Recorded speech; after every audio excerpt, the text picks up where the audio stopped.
Welcome to Zwida Media. If you're new to this channel, please subscribe. Don't forget to like, comment and share. Here's a new video for today. Enjoy.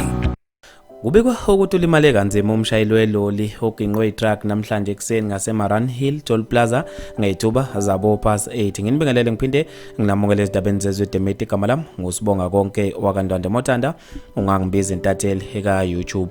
Ulimale kanzima umshayeli weloli elimginqe ku N3 ngaseMaran Hill Toll Plaza kubekwa ukuthi liphapalaze maqede laphuma emgwaqeni namhlanje ekseni labe selidala isiphihli isengozi. Abezosizo liphuthumayo i-ALS paramedic baphuthume endaweni yesigameko bafica itruck selivele liginqekile liphaphalaze maqede laphuma emgwaqeni. Umshayeli ubevaleleke phakathi bamsize ngokukhulu ukusheshsha ndube bamphuthumise esibhedlela eseduze. Imbangela yengozi akwaziwa ukuthi ngabe kube yini. Abantu basale beshaqeke kakhulu ngaso lesibhico. Abantu babe nokuphawula okwahlukahlukene esiguleni zokuxhumana ngayo lengozi bashiye bebambe ongezansi. Ubobo Bhuchanani uthe yo kwaze kwanzima ingozi kubukeka zanda ezweni lethu. Usenzo Mdlulu uthe kungenzeka ukubephelele ngamabhuleki. Nami nje umcabango wami kodwa ke kube nzima kakhulu sengathi umshayeli engakhona ukuthi alulame ngokukhulu ukusheshsha. uRichards Thomas uthe odriver abaningi banobudedengu bokulala uma beshayela kungenzeka